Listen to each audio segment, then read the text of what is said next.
이번 시간에는 알파 채널과 레이어 마스크에 대해서 알아보도록 하겠습니다.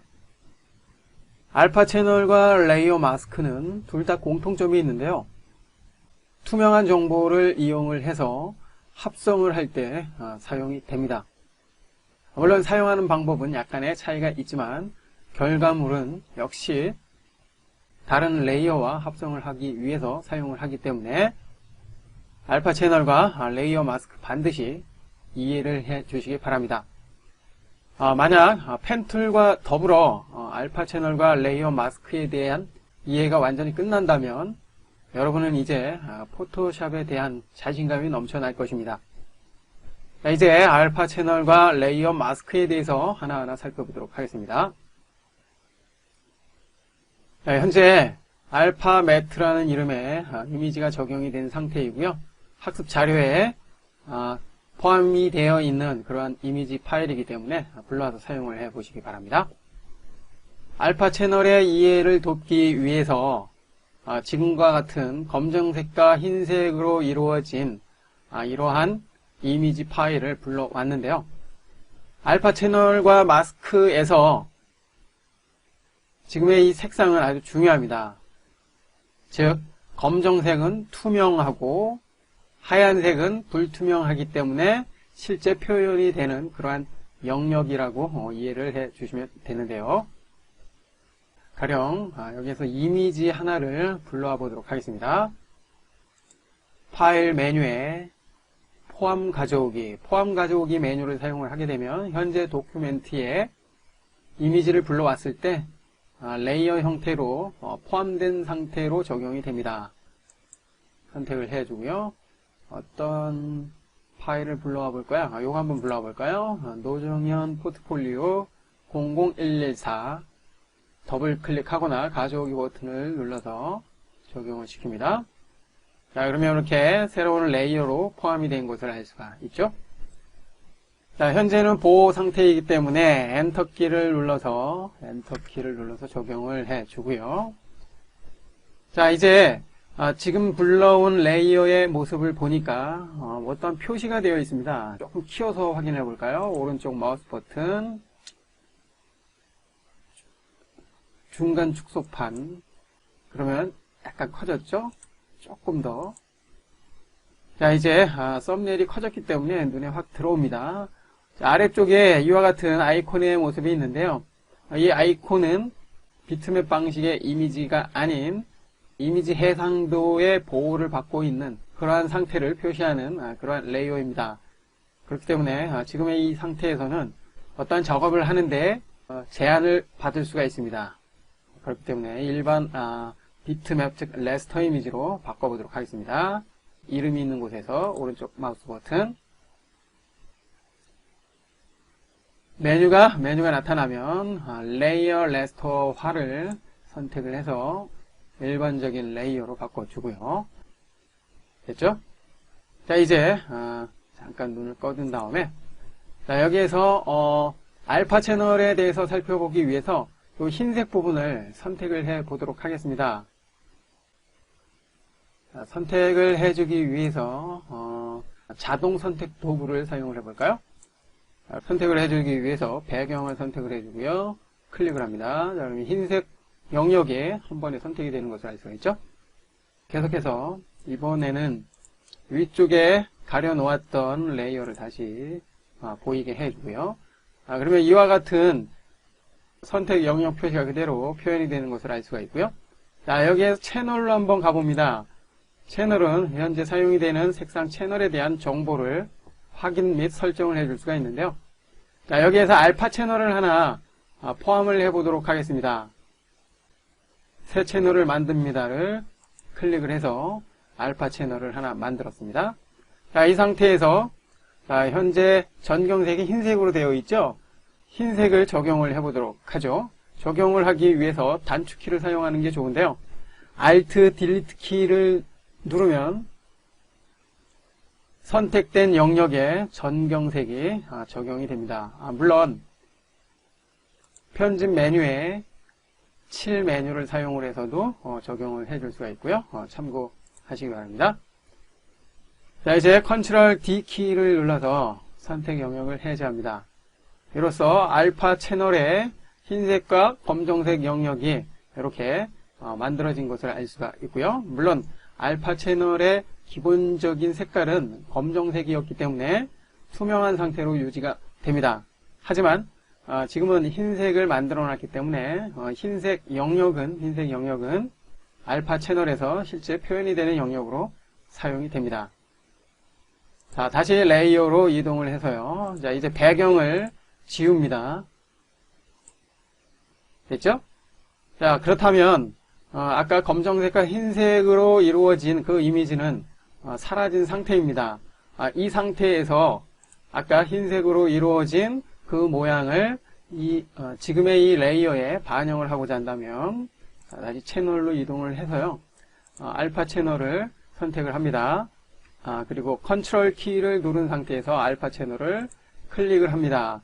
그러면 이와 같이 흰색 영역만 선택이 되는 것을 알 수가 있죠.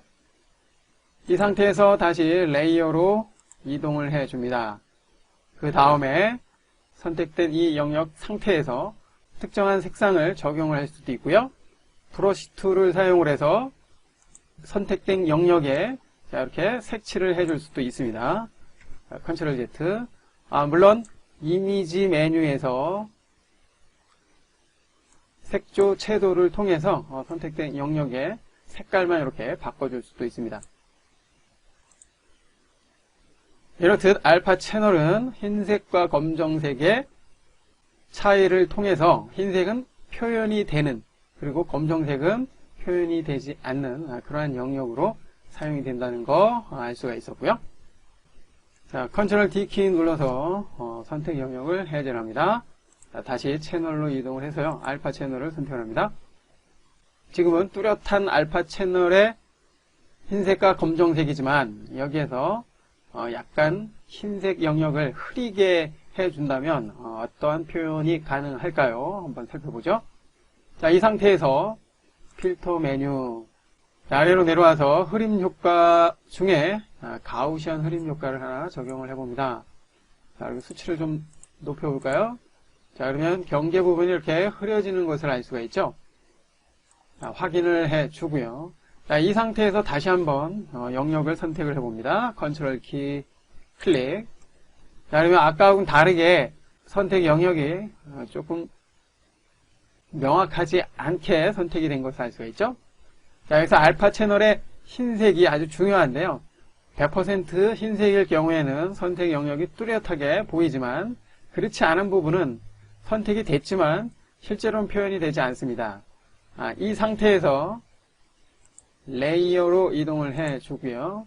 자, 이제 색깔을 한번 적용을 해볼까요? 색깔을 적용을 해주기 위해서 이번에는 배경색을 적용을 해보도록 하겠습니다. 배경색의 적용은 컨트롤 딜리트 키입니다. 한번 눌러보죠. 자, 그러면 배경색인 흰색이 적용이 된 것을 알 수가 있고요. 적용된 모습을 보니까 경계가 이렇게 흐려진 상태, 즉 부드러운 상태로 적용이 된 것을 알 수가 있습니다. 자, 이렇듯 알파 채널에서 사용이 되는 흰색이 명확하지 않을 경우에는 이렇게 흐릿한 상태로 적용이 된다는 것을 알 수가 있습니다. 알파 채널에 대해서 살펴보고 있는데요. 역시 처음 알파 채널을 접하신 분들은 다소 헷갈리는 부분이 있을 것입니다. 역시 반복적으로 알파 채널을 사용을 해 본다면 이 부분도 어렵지 않게 이해를 할 수 있을 거라고 생각을 하고요.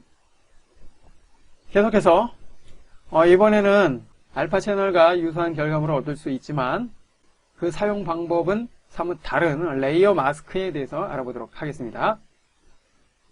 자, 일단 지금의 알파 매트의 도큐멘트는 닫아주고요. 저장을 하지 않습니다. 아니요. 더블 클릭해서 파일을 하나 불러옵니다. 노정현 포트폴리오 0006번의 이미지를 불러옵니다. 더블 클릭. 자, 그러면 이와 같이 노란 유채꽃인가요? 노란 꽃과 푸른 하늘 그리고 구름이 있는 그러한 이미지인 것을 알 수가 있는데요. 자, 이제 지금의 이 레이어에 레이어 마스크라는 것을 한번 적용을 해 보도록 하겠습니다. 적용을 해주기 위해서 아래쪽으로 이동을 해 보면은 마스크를 추가합니다라는 버튼이 있습니다. 클릭을 해보죠. 클릭을 해보면 해당 레이어 오른쪽에 흰색의 매트가 하나 만들어진 것을 알 수가 있는데요. 이 흰색의 매트는 앞서 살펴봤듯이 알파 채널과 유사한 결과물을 만들어줍니다. 즉 레이어 마스크에 사용이 된 색상 여부에 따라서 왼쪽에 있는 이미지에 변화를 줄 수 있다는 것이요. 변화라는 것은 투명 정보를 말합니다. 자, 선택을 해준 다음에 색깔을 한번 칠해 볼까요? 색깔. 자, 브러쉬 툴을 사용을 해서 크기를 일단 좀 많이 키워봅니다. 자, 이제 탭키를 눌러보면 자, 이렇게 실제 브러쉬 크기 형태로 바뀐 것을 알 수가 있죠. 다시 한번 눌러보면 열십자 모양, 다시 한번 눌러보면 실제 브러쉬 크기. 자, 이 상태에서 색깔을 한번 칠해볼까요? 자, 현재는 흰색인데요. 색깔을 한번 반전을 시켜봅니다. 반전하기. 자, 그러면 전경색이 검정색으로 바뀐 것을 알 수가 있고요. 자, 이제 여기 이 상태에서 칠해보면 색깔이 칠해지는 것이 아니라 지워지는 것을 알 수가 있습니다. 지워지는 이유는 현재 레이어에 레이어 마스크가 적용이 된 상태이고요. 레이어 마스크에 검정색이 칠해졌기 때문에 투명한 정보를 가지고 있는 이 검정색 영역에 대해서만 이렇게 투명해지는 것을 알 수가 있습니다. 자, 이해가 되셨는지 모르겠네요. 컨트롤 Z 키 눌러서 다시 원래대로 되돌아가고요. 자, 계속해서 이번에는 그라디언트를 사용을 해봅니다. 그라디언트 도구를 선택을 해준 다음에 아래쪽에서 위쪽으로 쭉 드래그를 해봅니다. 자, 그러면 레이어 마스크가 검정색에서 흰색으로 이렇게 바뀌는 것을 알 수가 있죠.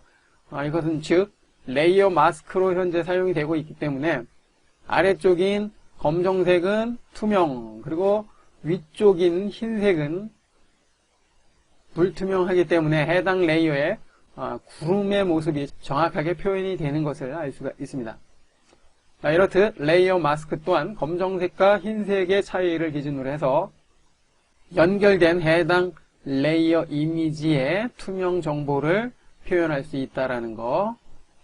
컨트롤 Z 다시 원래대로 되돌아가고요. 자, 계속해서 이번에는 반전을 다시 한번 시켜주고요. 자, 하늘 부분만 다른 이미지로 합성을 하기 위해서 요 지점이죠. 자, 요 지점에서 클릭, 드래그 짧게 해줍니다. 자, 그러면 이와 같은 상태로 바뀐 것을 알 수가 있고요. 아래쪽에 살짝 구름이 보이지만 위쪽은 구름이 완전히 투명한 상태로 지워진 것을 알 수가 있습니다.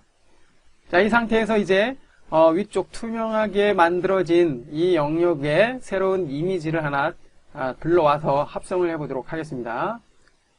자, 파일 메뉴에 포함 가져오기 다시 한번 선택을 해주고요. 노정현 포트폴리오 00099 이 파일 예쁘게 노오리진 그러한 이미지인데요. 노오리진 이미지 중에 이 하늘 부분을 합성을 할 겁니다. 가져오기. 자, 그러면 적용이 된 것을 알 수가 있고요. 보호 상태이기 때문에 엔터 키를 눌러서 적용을 해주고 아래쪽으로 이동을 해줘야 되겠죠. 자, 아래쪽으로 드래그해서 갖다 놓습니다. 자, 그러면 위쪽의 레이어 중에 레이어 마스크가 씌워진 레이어 마스크의 검정색 영역이 투명하기 때문에 아래쪽에 노오리진은 그 하늘에 이렇게 자연스럽게 합성이 된 것을 알 수가 있습니다. 눈을 꺼보면 여기 아래쪽 이미지고요. 자, 아래쪽 이미지를 꺼보면 이 상태이죠. 이와 같은 방법으로 레이어 마스크를 사용한다면 하나의 사진이 아닌 여러 개의 사진을 이렇게 자연스럽게 합성을 해줄 수 있다는 거 알 수가 있었습니다. 자, 이번 시간에는 투명 정보를 통해서 합성을 위해 사용되는 알파 채널과 레이어 마스크에 대해서 알아보았습니다.